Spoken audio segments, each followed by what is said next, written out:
Eu sou Aldara Deva, Devalayo Aldara, em mais um vídeo sobre consciência estelar. No vídeo de hoje, nós trazemos a análise de um assunto extremamente fascinante, que é o mito do sacrifício de Odin na Yggdrasil. É uma perspectiva junguiana, uma perspectiva transpessoal, longe dos religiosismos, e nós analisamos aqui, então, a descida da consciência e sua posterior ascensão, e é um tema que vai ajudar na autoanálise de muita gente que se identifica com o tema do despertar da consciência. Então, quando a gente fala de despertar da consciência, nós temos aí duas condições, né, duas situações.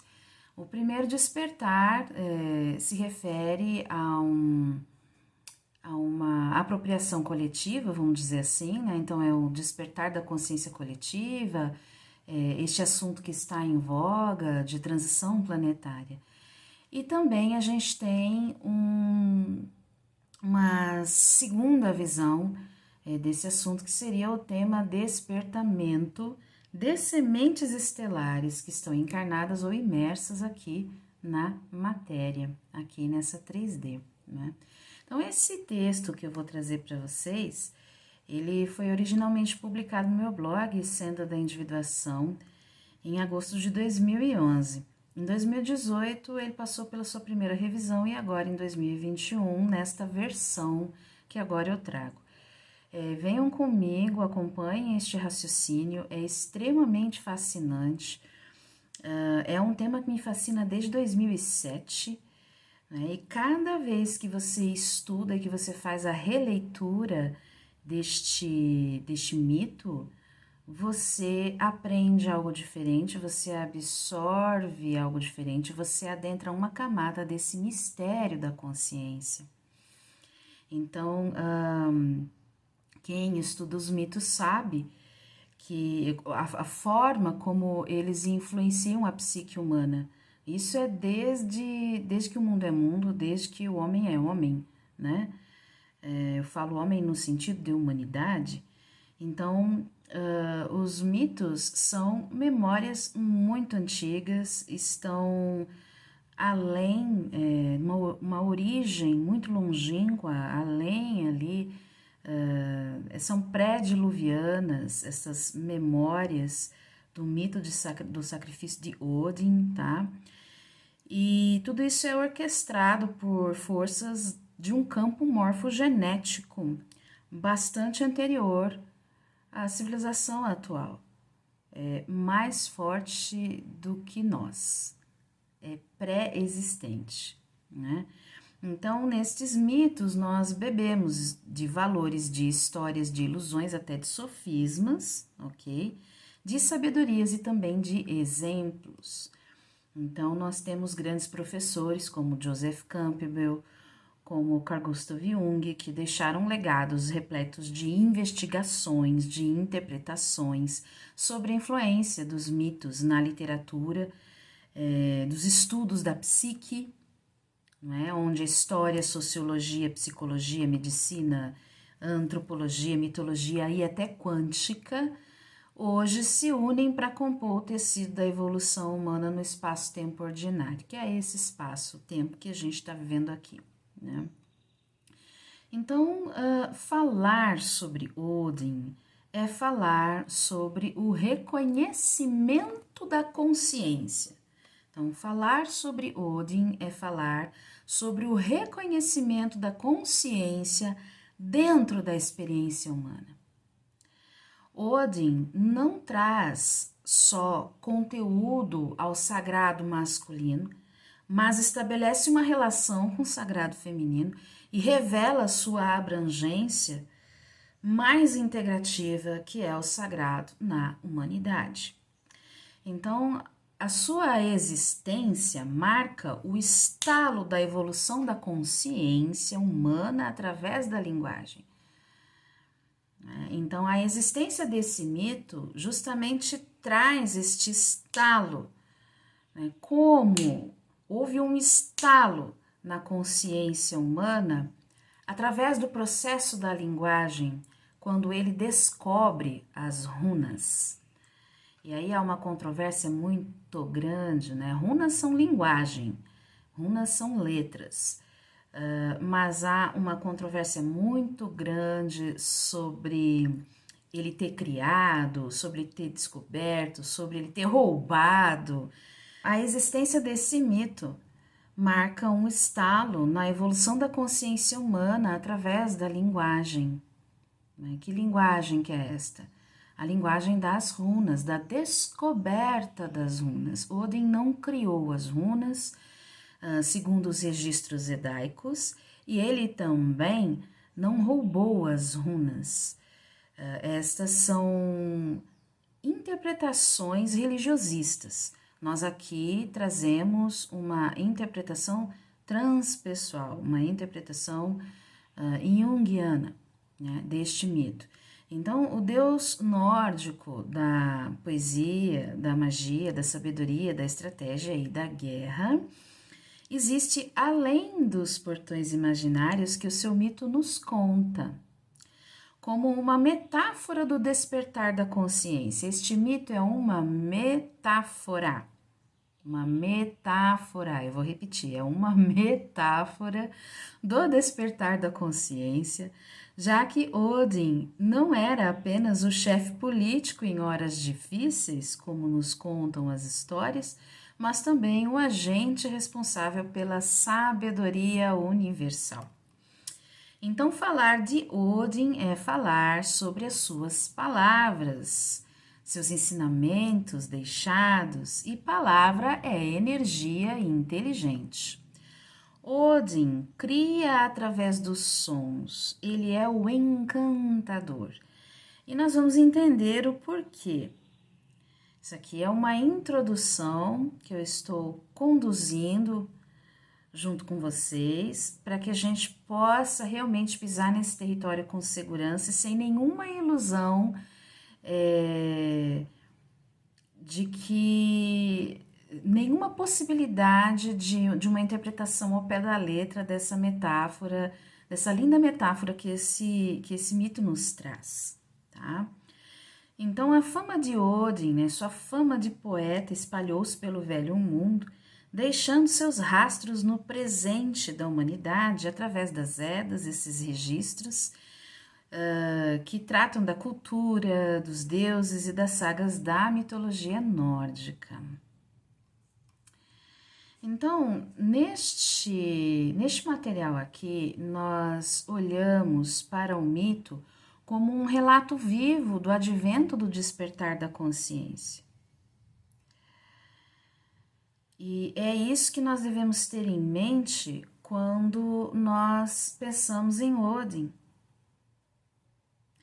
Então, agora eu vou fazer vou trazer mais um tema explicativo a respeito desse inconsciente, né, dessa mecânica, para a gente entender as válvulas, né, desse mecanismo todo aí, essa mecânica do inconsciente, para que a gente não caia nestas armadilhas literalistas e que a gente consiga ir além e compreender esse advento, esse relato vivo do advento do despertar da consciência. Então, o Dr. Jung, ele chamou aquilo que o Jung chamou de arquétipos, o Dr. David Hawkins posteriormente reconheceu como campos de atração do subconsciente. Então, longe do entendimento literalizado desse mito, isto é, o entendimento infantil que toma tudo ao pé da letra através do religiosismo, essas estruturas psíquicas, de quais estruturas psíquicas que nós falamos? Dos arquétipos, né, destes campos de atração do subconsciente, tá? Então, longe dessa interpretação literalizada, essas estruturas psíquicas, elas são pré-existentes e elas também são cocriadas e reforçadas pelos empenhos de grupo, quer dizer, pela consciência de massa, bilhões de mentes atuando no inconsciente coletivo, através do inconsciente coletivo, e também submetidas, mergulhadas aí no inconsciente coletivo, gerando uma fascinação nos indivíduos, tamanho o efeito cumulativo de suas forças através das eras. Então, é assim que os mitos vão ganhando força, e é através das eras, dessas histórias contadas de geração a geração, que eles vão gerando essa fascinação sobre nós. E as mentes despertas, as mentes inteligentes, elas conseguem caminhar nestes emaranhados de histórias e não se perderem no meio delas, sem se deixarem seduzir por elas. Essas mentes inteligentes, então, elas entram nestes territórios e elas voltam com as habilidades de um xamã, né? Elas voltam mais sábias, elas conseguem compreender o conteúdo além da forma, a metáfora, né? A sabedoria por trás da forma. Então, alguns podem chamar isso de egrégora, porém, estamos falando de uma coisa que vai muito além, pois queremos abordar o assunto do despertar da consciência, em especial do despertamento das sementes estelares, como já foi mencionado e como veremos adiante. Veremos que Jung estava certo, que o campo dos arquétipos é o reino do divino dentro da dimensão humana. Jung dizia que o campo dos arquétipos é o reino divino para a dimensão humana. Quem é Odin, né? Odin é uma consciência, né? Então, Odin, ele vem representando essa consciência do ser que transcende a personalidade mitológica. Vamos ver o que é isso. Então, vamos levantar uma camada dos muitos véus que descansam sobre o mito de Odin, em especial o trecho que narra o seu sacrifício na árvore do mundo, a Yggdrasil. Essa árvore do mundo, ela também é uma metáfora, ela não se encontra na Terra, ela representa os caminhos do universo que conectam os reinos e os mundos e os universos entre si, pois nós vivemos num super universo ou num multiverso, se assim você preferir, né? Então é uma estrutura muito arcaica, muito além da nossa compreensão. Então a intenção não é ignorar a visão espiritual que muitas pessoas têm de Odin em detrimento da psicologia analítica, o que nos faria obter um resultado parcial da análise. Porém, a gente precisa ir além dessa literalidade da narrativa, né? Ou seja, essa interpretação ao pé da letra e trazer uma visão transpessoal, né? Quando a gente amplia o contexto espiritual junto com o contexto arquetípico dentro dessa análise, procurando obter maior nitidez dos símbolos presentes no mito como um acontecimento da consciência. É um acontecimento da consciência. Um acontecimento da consciência, tá? Odin é uma das ele é uma das histórias de transcendência mais significativas para a humanidade. E se você é uma semente estelar, você se identifica com esse tema, então você vai achar isso fascinante, né? Não se trata de alguém que pendurou-se numa árvore, mas de uma consciência que transcendeu os limites do pensamento, do tempo e do espaço, como nós vamos ver. Então, isso é fascinante. Então, a gente traz aqui um texto, né, um trecho aqui do Havamol, que diz o seguinte. Havamol, então, é um destes textos edaicos, né? A gente traz um texto em que supostamente Odin estaria narrando o seu próprio sacrifício, ok? Então diz o seguinte: eu sei que me pendurei na árvore balançada pelo vento por 9 noites, ferido pela lança e dedicado a Odin, de mim para mim mesmo, naquela árvore que ninguém sabe onde crescem as raízes. Pão não me ofereceram, nem o chifre de beber. Eu olhei para baixo e peguei as runas, agonizando. Eu caí de lá. Em algumas traduções, a gente tem este aspecto do agonizando como eu soltei um grito e então eu caí de lá. Então, aqui a gente tem ele narrando, a princípio, a consciência, dizendo que ela se pendurou numa árvore balançada pelo vento, uma árvore que ninguém sabia onde cresciam as raízes, e que ele entrou num processo, seu corpo entrou num processo de sofrimento, ninguém lhe deu de pão, né? Nem do chifre de beber, né? Nem água, nenhuma bebida. E num dado momento, então, nesse processo, né, nesse processo meditativo e nesse jejum forçado, ele olha para baixo, então ele tem esse avistamento das runas. E nisso ele cai dessa árvore e ele cai sobre estas runas. E agora, então, a gente vai começar com a nossa análise aqui, né? Então, Odin tornou-se uma figura bastante popular nos últimos anos, pois representa o sacrifício do ego em prol do nascimento da consciência, nestes tempos de transição planetária e superação que a humanidade agora atravessa. A sua influência arquetípica tem motivado o comportamento de milhares de pessoas no mundo inteiro através de uma necessidade andarilha. As pessoas estão com uma necessidade andarilha e não sabem o porquê. De uma busca pela verdade pessoal, de uma persistência constante no espírito dos que ousam, uma persistência constante no espírito dos ousados. Odin corporifica aquele que atendeu ao chamado do seu propósito de alma. Então, vamos entender como que Odin, o arquétipo Odin, movimenta o mundo.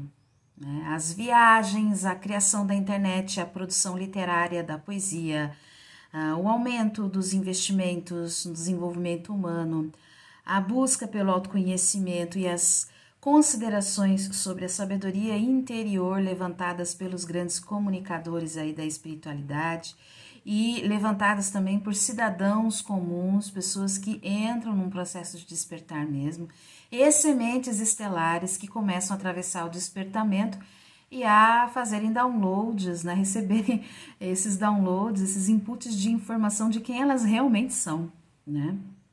Então, a movimentação monetária, a evolução tecnológica nas comunicações e a diplomacia são algumas das manifestações que estão sob a sua influência e evidenciam sua forte presença no inconsciente coletivo, o que nos leva a perceber que o mito de Odin vive e opera pelas vias invisíveis da nossa psique. Mas, muito mais do que um personagem mitológico, Odin é uma realidade psicológica. Além dessa personalidade mitológica, existe Odin em nós como uma realidade psicológica no processo do despertamento.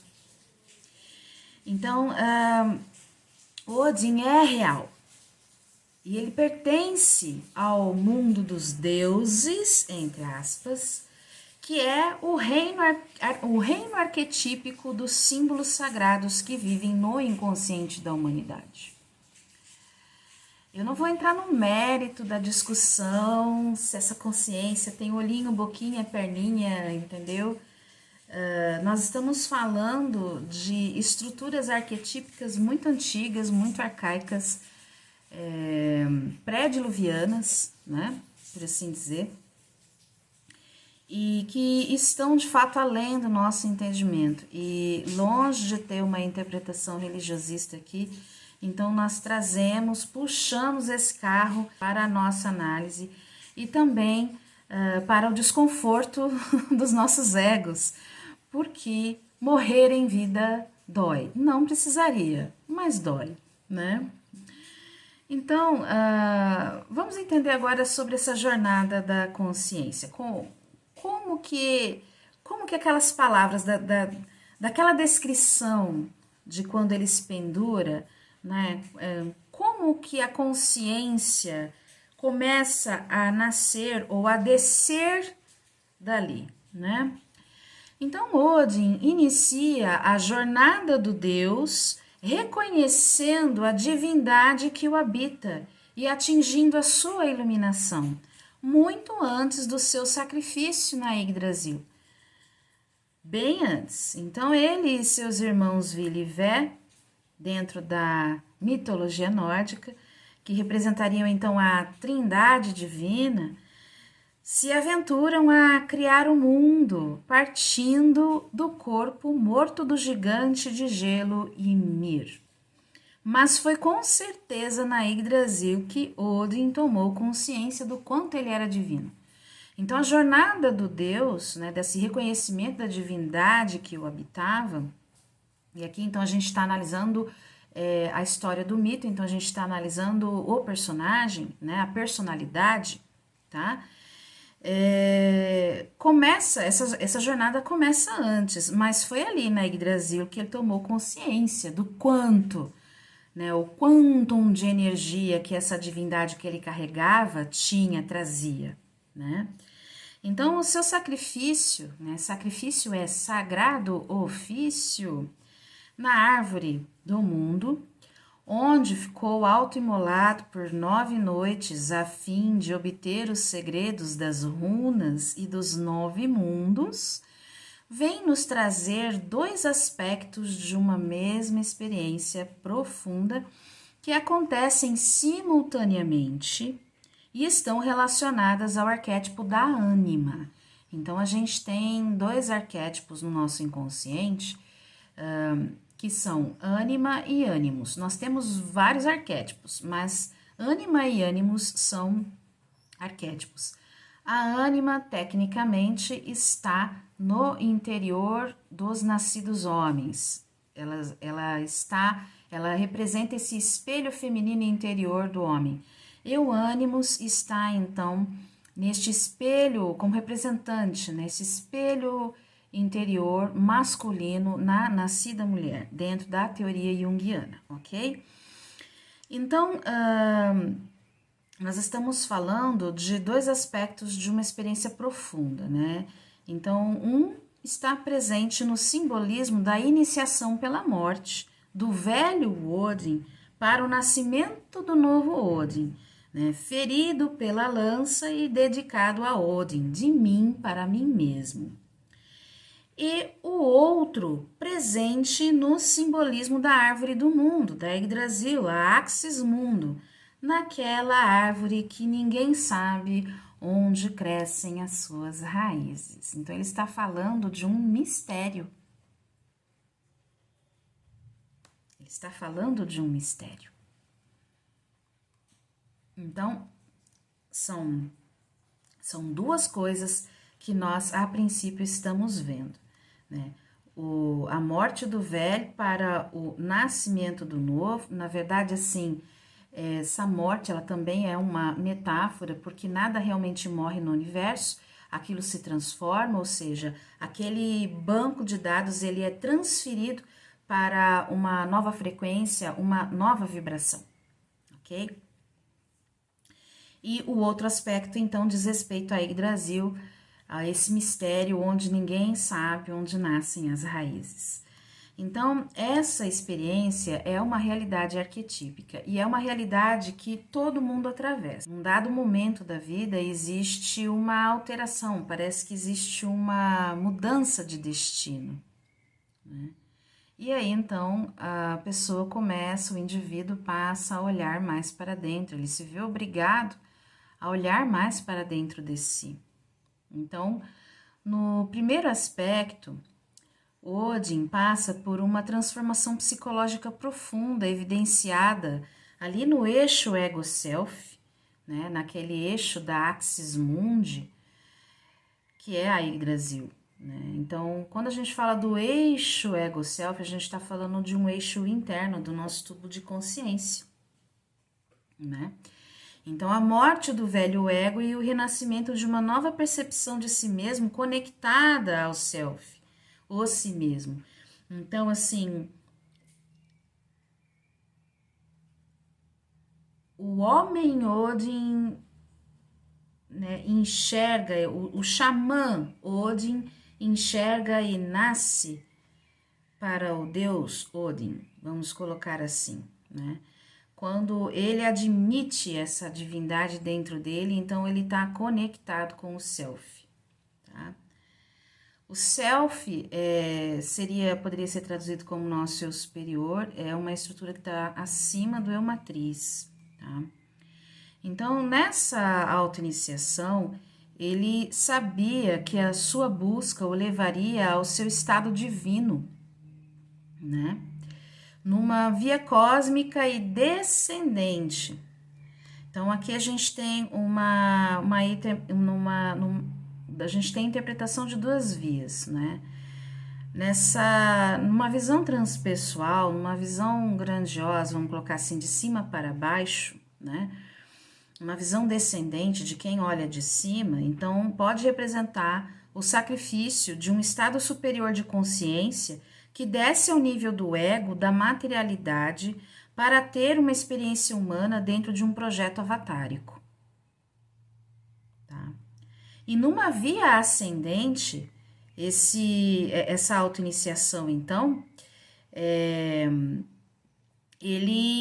essa passagem, ela revela um processo de iluminação em que o homem Odin teve a visão do deus Odin, né? Então, a gente tem duas interpretações dentro desse processo autoiniciático que ele atravessou, tá? Da perspectiva, por exemplo, uma semente estelar, né? Quando escolhe um projeto avatárico aqui na 3D, né? Um corpo, um veículo biológico para fazer a sua imersão, né? Então, ela adormece o seu corpo original num dado momento, né, em um outro local e transfere a sua consciência para esta forma biológica mais precária, vamos colocar assim. Então, isso também equivale a um processo autoiniciático, principalmente quando este avatar de 3D começa a recobrar as tuas memórias, as memórias de quem é e a que veio, tá? Então, a gente está falando disso. A história do sacrifício de Odin na Yggdrasil é uma história do despertamento. Então, desta perspectiva maior é a visão descendente. De uma perspectiva menor, então, é quando começa o processo da ascensão, quando começa o despertamento, né? Pode ocorrer também do despertar da consciência de uma pessoa, uma alma, uma semente gaiana, como eu gosto de mencionar, né? Uma alma aqui da Terra, uma alma que foi forjada para começar as suas experiências aqui na Terra. Pode acontecer também dessa pessoa, mesmo sendo daqui, atravessar um despertar da consciência, e aí essa pessoa ela pode sim acabar subindo para uma oitava, tá? Acima. Então, a ressurreição encontra sua correspondência no mito da perda e do reencontro que o ego confronta dentro do processo de individuação, né? O processo de individuação, ele só pode ter sido processado, né, feito através de um indivíduo, né? A individuação equivale a um processo de iluminação também. Então, Odin sabia que para alcançar um objetivo importante, era necessário abrir mão de algo de valor, encontrando sua expressão na sábia premissa, que é um reflexo da observação da natureza. Um presente requer outro presente. Isso daqui é uma máxima muito mal compreendida, muito mal compreendida. O universo sempre preenche o vazio. A dedicação ao si mesmo nos revela que a divindade ou a iluminação é um estado da consciência. É um estado da consciência, assim como o amor é um estado da consciência. Aqui, a morte psicológica aparece relacionada com a sombra associada à ânima. Uma mãe simbólica que abraça e guarda o filho para si. Lhe oferece a oportunidade, lhe oferece a morte como um processo de recolhimento para fortalecer, renovar, provocar o seu renascimento por intermédio dela mesma. Tá? Por intermédio dela mesma. Então, a ânima aqui, no caso, né, a ânima de Odin, foi quem conduziu ele dentro deste processo, tá? Essa morte psicológica. No segundo aspecto da mesma experiência iniciática, Odin diz estar pendurado na árvore do mundo, sendo esta uma representante do próprio Self. E por isso ela é o sustentáculo desse mundo, porque só o Self é capaz de amparar toda a estrutura da experiência. Desconectados do nosso eu superior, nós pouco podemos e pouco fazemos. Conectados, nós muito fazemos, muito somos. Conectados, nós somos. Então, a árvore é uma imagem coletiva que, no mito, ninguém sabe onde crescem suas raízes. Ou seja, ela é uma estrutura muito arcaica, podendo representar a ânima mais ancestral do homem, ou mesmo ter uma conotação sideral para o caso de a interpretação ser descendente, ou seja, de uma perspectiva superior, quando a consciência sai de um plano de vida mais elevado e escolhe um projeto avatárico dentro de uma densidade 3D, dentro de um mundo denso,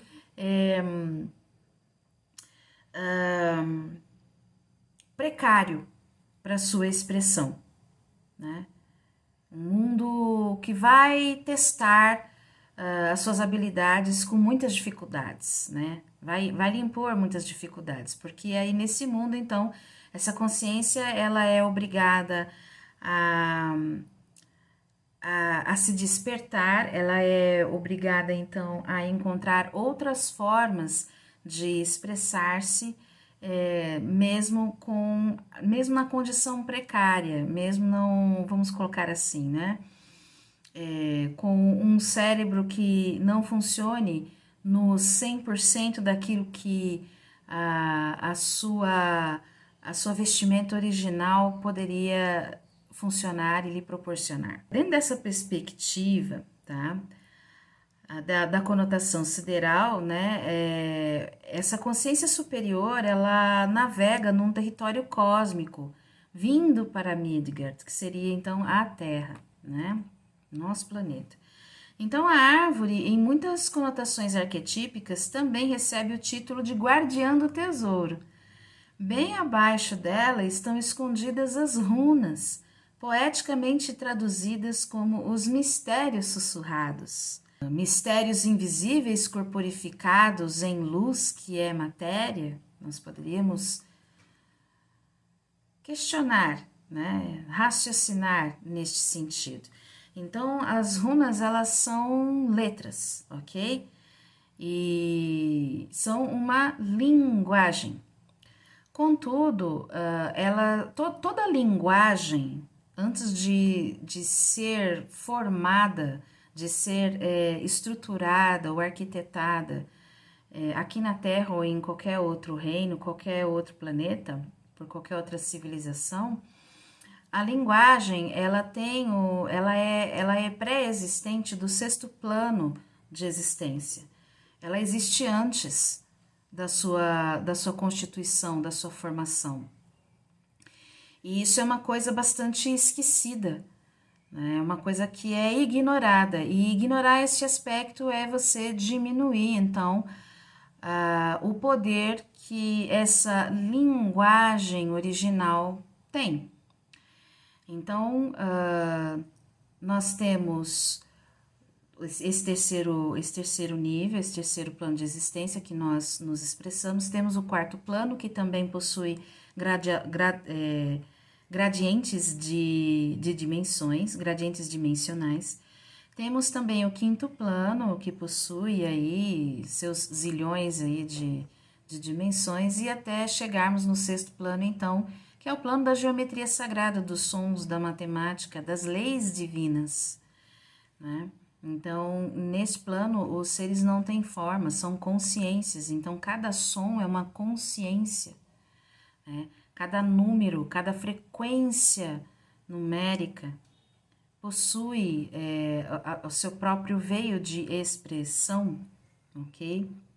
Então, a linguagem nasce nestes planos superiores, nestes reinos, vamos colocar assim, nesses reinos sutis, e ela vem permeando os tecidos, descendo as camadas de densidade, até chegar nos mundos, nos reinos mais densos, como o nosso, tá? Então, runa, poeticamente traduzindo, a gente poderia chamar de mistério sussurrado. São mistérios, seriam então mistérios invisíveis corporificados em luz, que é matéria, porque a nossa matéria também é luz, mas é luz que vibra numa frequência muito lenta, então ela não brilha, né? Ela acaba funcionando como uma casca de sombra que contém a nossa luz verdadeira, né? Então, nesse caso, nós podemos concluir que a árvore aqui faz o papel da ponte entre Odin e o Self, ok? Então, a gente vai entrar agora num assunto que é muito interessante, que fala sobre a fenda visionária da ânima, né, que é esse portal para o inconsciente e que está relacionado, então, com essa Yggdrasil, né? Então, então que através da Terra, que é um outro símbolo da ânima, então a gente viu a ânima, a Yggdrasil enquanto uma ânima, enquanto uma ponte entre Odin e o Self, né? E a gente também tem a Terra como símbolo da ânima. E é através da Terra, representando aqui o útero arquetípico da Grande Mãe, no seu sentido transpessoal, o local das gestações, trazendo consigo toda a sabedoria quitônica, que Odin avista as runas pela primeira vez e se apossa delas. Então é na Terra, é na fenda visionária da ânima, é através da ânima que ele avista estes mistérios sussurrados. Eu olhei para baixo e peguei as runas, agonizando, ou eu dei um grito e caí de lá. Vai depender muito da tradução. Ao agonizar, seu grito vem anunciar uma nova elaboração da comunicação e da linguagem. Permitir-se a entrega, confiar no processo, sair da resistência e do controle do ego. Então, a você que atravessa o processo do despertamento, semente estelar, né, que está resistindo ou que tenta despertar há não sei quantos anos, como eu já ouvi algumas pessoas se queixando, verifique suas existências, o que você não quer abrir mão, qual é a zona de conforto que você habita, que você não quer que mude de jeito nenhum. Entende? Pois é ali que está a sua resistência. Odin avista as runas através da fenda visionária da ânima. Aqui deixa claro que Odin foi obrigado a olhar para dentro, olhar para si, porque ele só poderia enxergar a ânima é um processo interior. Ele só poderia enxergar a ânima se ele olhasse para dentro. Então, aqui deixa claro que Odin foi obrigado a olhar para dentro. Na verdade, ele obrigou-se porque ele foi de livre e espontânea vontade para esse sagrado ofício na Yggdrasil, aceitando o chamado dos escolhidos em seu propósito de alma, adentrando o mundo do inconsciente para acessar os símbolos sagrados que lhe trariam de volta à vida, à verdadeira vida. Então, a gente tem aqui um percurso da não resistência do ego. A gente tem aqui um trajeto de uma persona submissa à vontade da alma, do seu self. Né? Submisso quer dizer sob missão, tá? Então, ninguém acessa o self se não integrar a sombra. Isso daqui é uma história de entrega e de integração com a sombra. A sombra é um arquétipo que soma as qualidades daquilo que nós escondemos e recalcamos no nosso consciente. A gente recalca em nosso inconsciente e a gente também recalca no consciente, tá? Nessas duas estruturas. O recalque maior, então, vai para o inconsciente. Então, é algo que você não aceita conscientemente, isso no consciente, e aí você joga para o banco de dados do inconsciente, que lá o espaço é maior. Isso quando você está em processo de negação. E Odin, então, esse mito deixa claro que não houve em nenhum instante nenhuma negação por parte dele nessa entrega, né? Ele não reclamou, ele não chorou, né? Não teve água, não teve pão, e nessa profunda entrega, então, ele avista as runas. Que é somente, então, quando ele entra num estado alterado de consciência pela ausência de alimentos, a gente também pode ter uma análise nesse sentido, né? Então, ele entra num nível de frequência, num padrão vibracional em que o mistério já habitava. Então, ele sobe uma oitava e ele consegue acessar o mistério rúnico. Tá? Então, os mistérios rúnicos existiam antes da existência de Odin, existiam antes da existência do mundo, dos mundos, ok? Porque como nós já vimos também dentro da estrutura da arquitetura do universo, nós temos estes planos de existência e é do sexto plano de existência, plano da geometria sagrada, então, que toda a linguagem, né, principalmente alfabetos sagrados, tem são provenientes, é dali que são provenientes, ok? São inspirados dali, descem dali. Então, o mito mostra que Odin haveria de adentrar no mundo da sombra para ser gerado e nascido novamente, ou seja, o reino da morte, o mundo de sombras. Né? Ele atravessaria um processo de reformatação. Ele atravessaria um processo de recalibração, né? Ele seria completamente reescrito e reeditado pela consciência, pelo self. Então, o mito mostra que Odin haveria de adentrar no mundo da sombra para ser gerado e nascido novamente.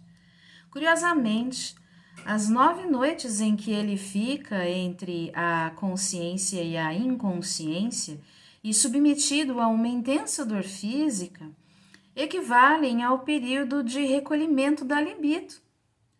Então, nós temos 2 processos, né? A extroversão da libido e a introversão dessa libido, né?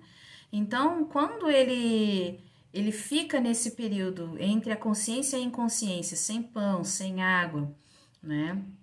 O sangue começa a ir, né, para jorrar, né, a ir para a cabeça, né? Então, o seu corpo entra em sofrimento. Isso daí equivale a um processo de recolhimento da libido, né? E esse recolhimento da libido é um tempo de gestação, onde seus novos potenciais começam a emergir e tomar uma nova forma no útero das intenções do inconsciente. O inconsciente é uma estrutura maior do que todos nós juntos, ok? Então, toda pessoa, todo indivíduo em vida, um indivíduo comprometido, vamos colocar assim, né? Ou uma pessoa talvez ela não tivesse tido uma vida tão comprometida, mas ela foi atropelada pelo caminhão do despertamento aí, né? Ou pela nave do despertamento.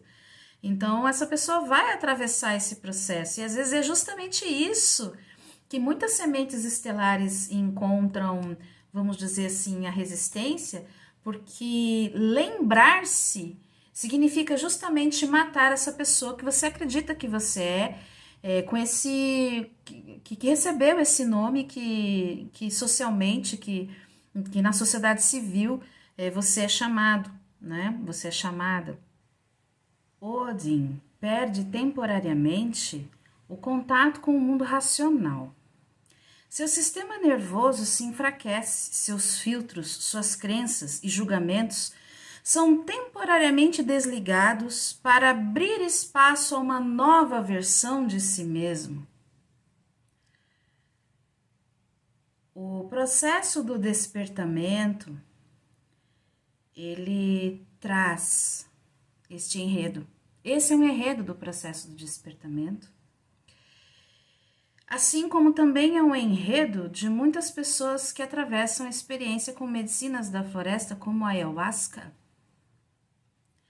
Os julgamentos, todos os filtros, eles são temporariamente desligados. E isso abre um espaço dentro da pessoa para que ela acesse sabedorias divinas trazidas pela medicina. Então, neste caso do mito, Odin torna-se o profeta dos deuses, superando a sua descida ao inconsciente.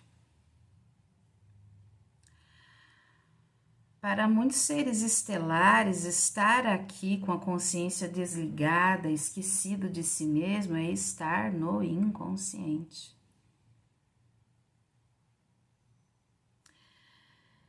Era necessário passar pela escuridão para descobrir a luz da consciência projetada nas runas. Esse é o significado de quando ele olha para as runas, ele vê a luz da consciência, uma nova linguagem, e ele toma posse daquilo. Ele entende, ele compreende que aquilo lhe foi revelado, lhe foi mostrado, porque ele conseguiu subir uma oitava. Ele entrou na frequência das runas, ele entrou na frequência da linguagem divina, da linguagem que gera essa arquitetura da forma, desses sons primordiais. Então, em física, nós chamamos isso de dualidade. No universo, a luz nasce da escuridão, assim como os buracos negros são a contraparte dos buracos brancos. Então, quando Odin enxerga as runas, ele se rende ao divino contido nele mesmo. Ele aceita aquilo. Ele torna-se consciente do poder do self. Ele aceita essa guiança, distribuído nas consciências arquetípicas das formas, e compreende o mistério. Então, ele compreende o mistério. Então, lá no Havamal, nós encontramos de novo, né? Então, como eu tinha mencionado, o Havamal é um texto edaico, né? Encontrado na Edda Poética, que são esses registros onde nós encontramos estas histórias. Havamal significa as palavras do Altíssimo ou o discurso de Odin. Eu não falei antes, mas estou falando agora. Né? Ele é um dos poemas... ele é um dos poemas coletados nessa Edda Poética, né? A Edda significa sabedoria da bisavó, sabedoria da bisavó. Então, trata-se de uma fonte literária de autoria desconhecida que traz uma coletânea de poemas escritos em nórdico antigo, no Hoend, sendo considerado o mais antigo documento sobre as crenças religiosas pagãs dos povos escandinavos antigos, tá? Então, isso é aqui o Havamal, encontrado na Edda Poética. Então, novamente, lá a gente vai de novo beber lá nesse poema para a gente seguir com a nossa análise, tá? 9 canções poderosas eu aprendi do famoso filho de Bolporn, o pai de Bestla. Eu também bebi do precioso hidromel, servido do Oldrerir. Então, eu comecei a entender e me tornei sábio, e cresci e prosperei bem. Minhas palavras, por palavras, me conduziram a outras palavras. Minhas proezas, por proezas, me conduziram a outras proezas. Então, essas passagens revelam que Odin, depois de ter acessado o mistério, né, das runas, e de ter tomado posse desse mistério, quando um mistério lhe é apresentado, quando um processo da consciência lhe é apresentado, se você não toma posse dele, você volta no seu estágio anterior de desconexão. É necessário que você tome posse, que você se aposse da verdade, que você tome posse da verdade que te habita, que você se alinhe com a verdade, para que você consiga atuar como um ser transformado no mundo e como um agente de transformação no mundo que desenvolveu habilidades de mudança a partir da consciência. Se você não toma posse da consciência, então você não está pronto, você não está pronta para essa nova fase, para agir com o mistério, vamos colocar assim, né? Então, o mistério aqui, ele vem como um banco de dados de informação preciosa, informação de ordem superior, de ordem elevada a respeito de você mesmo, de mim para mim mesmo, de mim com letra maiúscula, que é o grande mim, para mim mesmo com letra minúscula, né? Esse mistério vem de cima para baixo, né? E quando eu acesso esse mistério de baixo para cima, então é de mim, pequenininho, com letra minúscula, para o mim mesmo com letra maiúscula, né? Então, essas passagens revelam que Odin se colocava numa posição de constante aprendizado, incansavelmente, sempre bebendo das fontes que ele reconhecia serem mais sábias. Falam de uma trajetória de iluminação de um desperto. Ele se lembrou de quem ele era.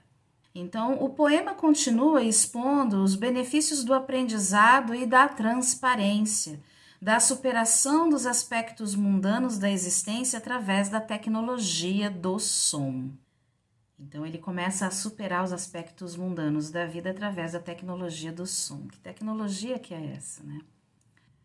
Runas tu irás encontrar, e letras auxiliadoras, letras muito poderosas, letras muito rígidas, as quais Fimbulpur, que é o Odin, pintou, é um outro nome de Odin, e que os Ginregin fizeram. Ginregin são os deuses. Hiropr, que também é um outro nome de Odin, que significou sábio, Então, o sábio dos Regin, dos deuses, gravou. Então, runas tu irás encontrar, letras auxiliadoras muito poderosas, muito rígidas. O que quer dizer essa rigidez, né? A gente vai explorar melhor isso. Runas partem do sexto plano de existência enquanto formas de consciência. O som, ele é matematicamente cunhado em vibrações e em frequências, dependendo da forma como você o usa, né? Então, essa rigidez mostra que existe um esqueleto, existe um protocolo correto de uso, ok? Existe um protocolo correto de uso, tá? As quais Fimbulpul pintou, que é um outro nome de Odin, e que os Ginregin fizeram. Ginregin significa deuses, né? E Hiróptero dos Regin, gravou, né? Então, Hiróptero significa o sábio, também é um dos nomes de Odin. Regin significa deuses, né? Então, ou seja, essas runas ele encontrou. Aliás, essas runas, ele diz, você vai encontrar runas que ele mesmo pintou, né? Runas que os deuses fizeram, né? E que o sábio dos deuses gravou, né? Então, ele acessou um conhecimento primordial. Ele acessa essa tecnologia de som, né? E a percepção de Odin nesse trecho nos remete ao poder da manifestação do verbo. E nesse momento, a narrativa introduz um novo paradigma sobre a forma como se deve usar a linguagem, né? Porque as letras são auxiliadoras, as letras são rígidas, né? Então você tem um marco, um shift, uma mudança na consciência. Então, apresentada depois de integrada à consciência, a nova regra falava de harmonia e advertia sobre sua força, passando a ser uma chave mestra que guiaria a realidade a partir daquele momento. Do poder, né, de cocriar através da palavra, que existe um uso correto da palavra, que existe um uso correto para que você consiga agir e influenciar a matéria, agir sobre a matéria. E que seres estelares também tiveram acesso a esse conhecimento. E depois que você tem acesso, compreende o conhecimento, então você pode criar a partir dele, você pode criar coisas a partir dele. Aqui, a palavra precisa ser administrada com prudência. As letras rúnicas são rígidas, são frequências específicas cujo comprimento de onda atinge o seu objetivo, ou seja, uma palavra mencionada nessa linguagem, né, ela tem o exato comprimento de onda daquilo que ela significa, né? Diferente das línguas que são, da maioria das línguas atuais, né, que perderam essa conexão com o seu aspecto, vamos dizer assim, seu aspecto primordial, original. Então, elas são feitas apenas, são usadas apenas para falar, né? Então, na língua portuguesa, a que mais se aproxima deste aspecto que nós estamos falando aqui, mas não com tanta força, seria então o latim, né? Você voltar lá nos estudos do latim para você conseguir compreender determinadas nuances de frequências de som que seriam mais benéficas para que você pudesse atuar na manifestação da realidade, tá? Então, as letras são rígidas, quer dizer, elas têm um protocolo de uso e elas são frequências específicas cujo comprimento de onda atingem o seu objetivo. São sérias, né? Para que haja harmonia, para que a harmonia seja mantida. Elas estão sob a força da lei que Odin acabara de descobrir quando acessou o mistério. Então, tinha uma lei acima dele, né? E essa lei é do sexto plano de existência, ok? Nesse ponto do mito, as runas representam aspectos de uma consciência maior, aspectos de uma consciência rúnica, se assim podemos nos expressar, que Odin acabara de integrar em sua própria consciência. Ele integrou aquilo, tomou posse daquilo, né? Quando você é apresentado para um novo patamar da sua vida, né? Em que você pode se expressar numa oitava acima, se você não integra, se você não toma posse daquilo, você volta para o estágio anterior. Você tem que tomar posse disso. Odin emerge, ele aceita isso e ele emerge totalmente individuado dessa experiência.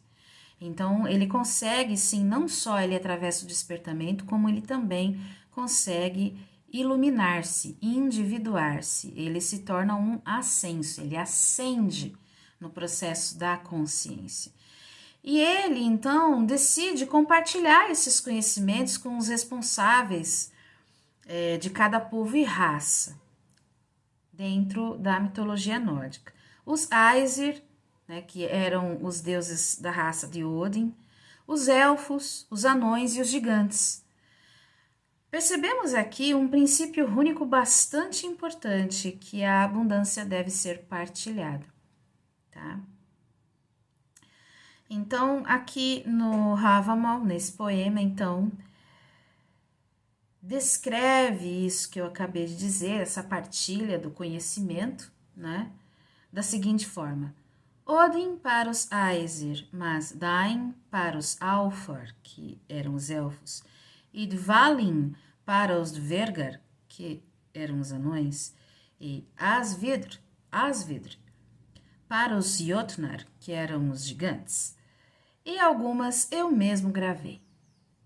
Então, depois que você compreende, que você usa, né, que você integra aquele conhecimento que você tomou posse, aí você, então, consegue usá-lo devidamente, adequadamente. Quero abrir um parênteses aqui, né, que tomar posse não está sendo usado aqui no sentido de apropriar-se indevidamente, tá? Tomar posse de si é bem diferente de você se apropriar indevidamente de uma coisa, né? Principalmente se ela foi apresentada a você, né? Então, é preciso nascer de novo. E aí, de novo, aqui nós temos uma passagem extremamente, assim, rica e interessante a respeito das runas, e que remete muito ao contexto das sementes estelares, quando em processo de despertamento, você, então, percebe que a sua forma de se expressar também foi alterada. Ela começa a se alterar, começa a mudar. Personalidade, gostos musicais, por exemplo, tudo começa a se alterar partindo de um novo banco de dados que é assimilado por você e que, se você não toma posse, quer dizer assim, um programa é instalado, aí você não roda o programa, então você não toma posse, o programa não roda, então não tem mudança, né? Mas a partir do momento em que aquilo passa a ser que o programa começa a rodar em você, vamos colocar assim, né? Não é preciso nascer de novo. Então, uma nova linguagem se estabelece de dentro para fora de você, tá? Então, aqui a gente tem uma outra passagem do Havamal, né? Tu sabes como deves entalhar, na tradução rista também pode ser riscar, escrever. Tu sabes como deves interpretar, na tradução então rada, pode significar também governar, né? Governar, aconselhar. Então, tu sabes como deves entalhar, riscar, escrever? Você sabe usar? Né? Você sabe como interpretar, como governar, como aconselhar? Né? Governar quer dizer administrar isso, você sabe? Né? Tu sabes como deves pintar? Tu sabes como deves testar? Tu sabes como deves perguntar, ou na tradução, né, bidya também pode significar orar ou pedir, né? Tu sabes como deves enviar? Tu sabes como deves sacrificar ou ofertar? Na tradução soa, também pode ser rejeitar, revogar, abater. Então, a gente já vê por aqui, pelo poema, que trata-se de um sistema bastante complexo, né? E quando você, então, mas ele só pôde acessar esse conhecimento quando ele atravessou, então, quando ele entrou em sagrado ofício para ele mesmo, de mim para mim mesmo, né? Toda semente estelar deveria usar isso como um mantra diário, de mim para mim mesmo, de mim para mim mesmo. Isso tem um grande poder, vocês não fazem ideia do poder que isso tem, tá?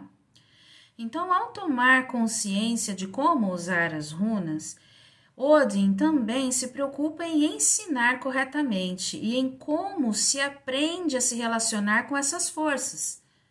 Porque você só pode usar aquilo com o qual você entende, com aquilo com o qual você se relaciona. Como que você pode usar a linguagem, a língua portuguesa, por exemplo, se você não se relaciona com ela? Você concorda? Você fica com um português absolutamente precário, né? Então, Odin aqui traça o marco psíquico de uma mudança na consciência. Eu vou repetir. Odin ele traça o marco psíquico de uma mudança na consciência e na comunicação do ser humano. Esse marco é representado pelo período de quase morte pelo qual ele passou, pelo qual ele atravessou, né? O qual ele atravessou. Então, esse marco psíquico de mudança na consciência, esse shift, foi aquele período, foi essa EQM, essa experiência de quase morte que ele teve. Pendurado de cabeça para baixo, o que o aproximava mais das influências ancestrais femininas da Terra, a ânima, o sangue flui para a cabeça e somam-se os sintomas da falta de alimento, líquido e sono em extrema privação sensorial e muito enfraquecido. Quem tem uma análise muito boa disso daqui também é a Valkyria Valhalla-Dur, no livro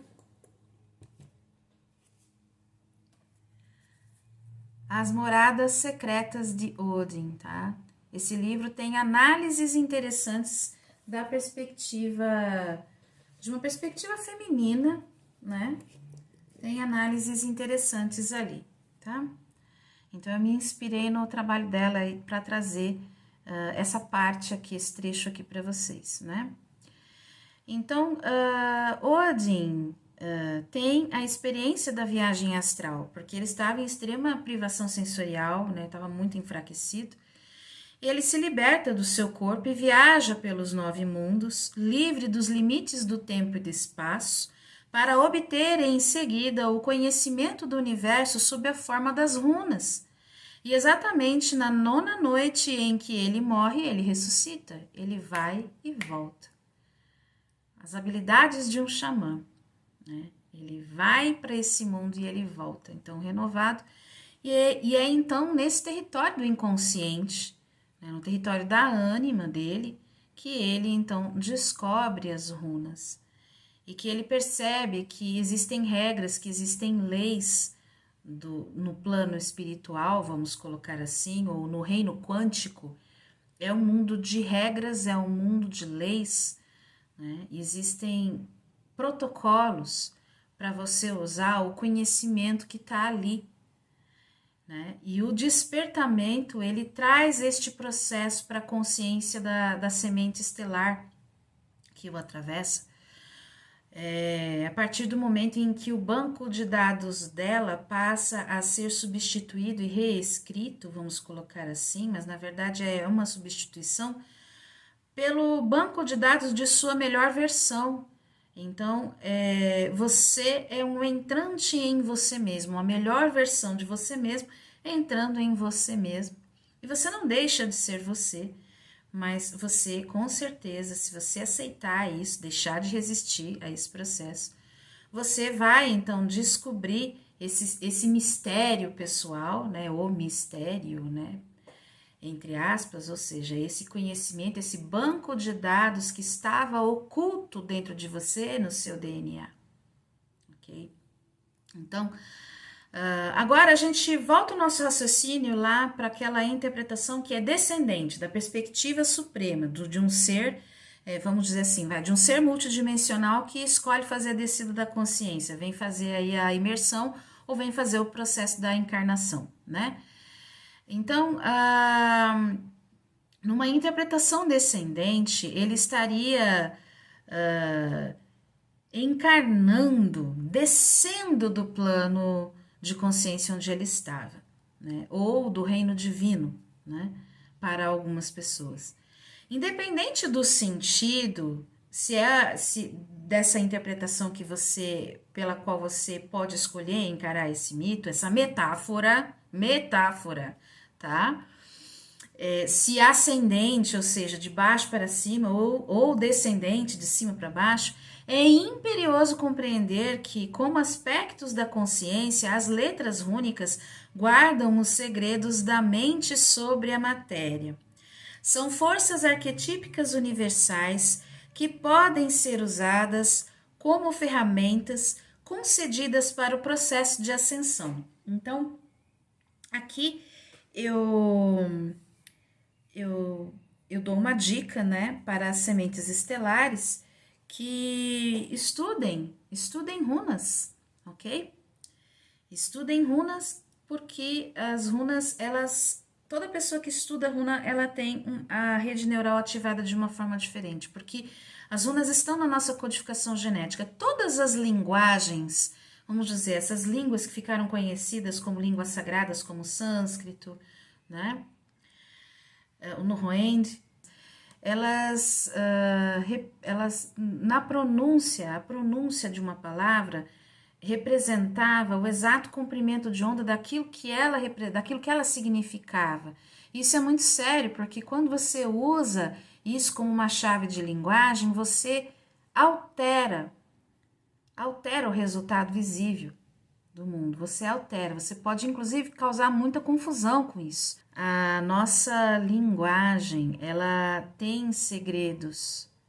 A nossa linguagem é repleta de segredos e que se você, quando você permite que essa sua melhor versão adentre, atravesse esses véus da matéria que você ora habita, temporariamente habita, então você vai conseguir acessar forças arquetípicas que são universais, ou seja, você vai liberar um banco de dados que vai possibilitar com que você trabalhe de uma forma muito melhor e que você funcione de uma forma muito melhor daquela que você vinha funcionando até então, tá? E com isso ajudando a elevar o padrão de frequência planetária, né? Auxiliando, sendo muito mais útil nessa transição planetária. Olha como a letra, a linguagem, o som, né, tem poder e influência na forma, na arquitetura da nossa expressão. A forma como você se comunica influencia diretamente na sua personalidade e vice-versa, não é? Então, esta força que nós trazemos através da nossa expressão, permitindo que a melhor versão de nós mesmos se expresse com plenitude, completamente integrada neste avatar aqui de 3D, ela é uma ferramenta. E isso daí é para ser usado no processo de ascensão, né? Nesse despertamento. Então, como tecnologias da alma, o indivíduo precisa saber operar com as runas. Cada aspecto da lista abaixo representa uma diretriz, ao mesmo tempo que é um requisito. Pertence à consciência menor, que é a humana, e revela peculiaridades das habilidades de comunicação que somente o desperto sabe valorizar em prol do seu desenvolvimento. Isso daqui pode não ter muito sentido, né, para sementes estelares que não sejam de linhagem asgardiana. Para muita gente eu sei que tem, porque as runas são um legado de todas as nações estelares, na verdade, né? Mas se você sente que, enfim, se você é uma semente asgardiana, ok? Isso daqui vai fazer um profundo sentido, assim, isso cala fundo no seu coração, na sua alma, sabe? Cala, marca, assim, é como se a marca já estivesse ali, entende? E ao escutar isso, você apenas sinta que é isso, sabe? É real, existe, é verdadeiro, ok? Então, Odin oferece um caminho ao aspirante à iluminação com os segredos do bom caminhar para se evitar o sofrimento, indo das leis físicas às metafísicas. E isso partindo da análise lá do poema Edaico, Havamal, as palavras do Altíssimo, ok? Isso aqui é um poema que a gente está analisando e a gente está trazendo uma visão junguiana, uma visão transpessoal, uma visão estelar para esse conteúdo aqui, tá? Uma visão desconstruída de religião, ok? Então, a gente tem aqui esta lista de habilidades, essas habilidades de comunicação, que são, então, a primeira, né? Que está relacionada a entalhar, riscar, escrever. Segundo, interpretar, governar, aconselhar. Terceiro, pintar. Quarto, testar. Quinto, orar, perguntar, pedir. Sexto, enviar. Sétimo, rejeitar, revogar, abater, sacrificar e ofertar. Ok? Então, habilidades de comunicação. Se você for uma semente asgardiana, isso daqui vai fazer muito sentido para você. Não que não vá fazer sentido para outras sementes estelares. Eu tenho certeza que quem curte runas assim vai gostar, tá gostando muito disso daqui, né? Mas quando a gente fala de runas, então, a gente está falando de uma habilidade comunicativa bastante antiga e que tem uma influência muito grande sobre o mundo material, né?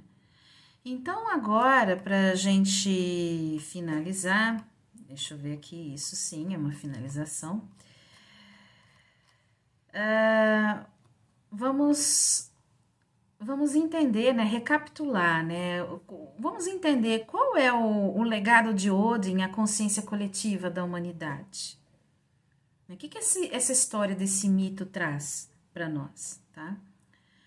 Então, Odin tem grande relevância na consciência humana, não é é na consciência, ele é um arquétipo, tá? E um arquétipo, ele tá no inconsciente de todos. Para o homem moderno, Odin representa a iniciação nos mistérios do norte de sua própria consciência, o rito de passagem para encontrar o sábio xamã e velho guerreiro dentro de si mesmo. O arquétipo do professor também, né?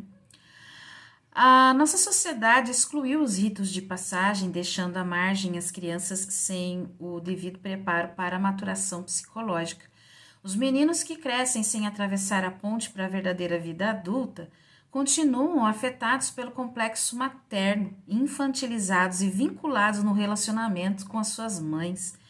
Permanecem pueris, Peter Pans, né?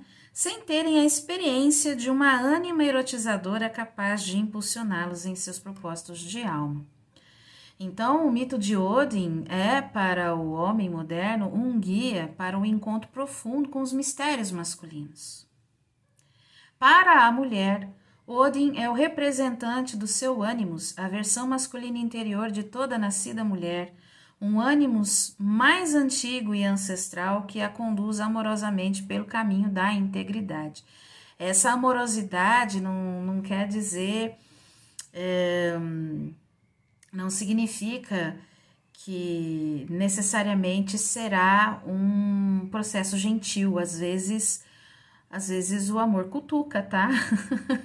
Às vezes o amor é rigoroso, né? O amor não é fififi fofofó, ok? Engana-se que o estado de consciência do amor é um estado de plena e completa autoridade em si mesmo. Okay? Você sente a autoridade do amor, tá? Então, o amor não é brincadeira, ok? Odin vem trazer às mulheres um mundo de possibilidades intuitivas como resposta às suas indagações e o norte profissional também, norte de vida também. Então, como patriarca, ele pode representar o pai psicológico, o chefe ou o velho conselheiro, também um antagonista chato, né? O Sênex, né? Que é o velho chato, o velho fedido, chato, né? Então, é o arquétipo do Sênex, né? Odin é também, na psique feminina, o sábio que conduz sua jornada, o professor que a encoraja e o amante que a erotiza simbolicamente. Tudo isso daqui é simbólico, é metafórico, ok, gente? Então, o contrário do Sênex, do velho rabugento, é o sábio, o arquétipo do sábio, tá? Para a humanidade, Odin é uma representação suprema da persistência e do sagrado ofício, um movimento de equilíbrio entre dar e receber, né? Entre aceitar e rejeitar, que o ser humano deve harmonizar em sua jornada para o si mesmo. Odin é o sábio andarilho da consciência, sempre impelindo o ser a movimentar-se para onde sua alma o chama. Odin também representa a consciência amorosa do self. Sim, uma consciência amorosa. Seu mito nos mostra como a psique se organiza a partir da desestruturação de uma realidade imediata para aprofundá-la na inconsciência, com o recolhimento da libido e fazê-la emergir repleta de energia e luminância em uma nova realidade, no mito do renascimento de si mesmo. Isso aqui é despertamento. Então, para as sementes estelares, Odin é essa consciência amorosa do self, é essa metáfora da nossa melhor versão de nós mesmos, querendo nos abraçar, batendo a nossa porta, né? Pedindo para que abandonemos a resistência. E aqui então um último trecho do poema. Então eu comecei a entender e me tornei sábio, e cresci e prosperei bem. Minhas palavras por palavras me conduziram a outras palavras. Minhas proezas me conduziram a outras proezas. Para auxiliar as pessoas que estão em busca de uma informação, de um banco de dados que está oculto dentro de si mesmas, as pessoas que entram num processo de despertamento. Para auxiliar as sementes estelares, eu tenho feito os atendimentos com um mapa rúnico. Eu vou deixar o link na descrição deste vídeo para que vocês possam acessar as informações de como isso é feito. Neste cruzamento de dados da sua linhagem horizontal terrena com a sua linhagem vertical, que é a sua família estelar, sua família espiritual, sua família de alma. O mapa rúnico, ele funciona também como uma terapia sistêmica. Ele reorganiza o teu sistema e reorganiza o seu sistema com runas, ok? Ele faz uma reorganização das linhas temporais aí da sua consciência. Ele ajusta o seu campo mediante as necessidades da sua família estelar, da sua linhagem, da hierarquia que te ancora aqui na Terra, tá bom? Vou deixar as informações abaixo. Até o próximo contato.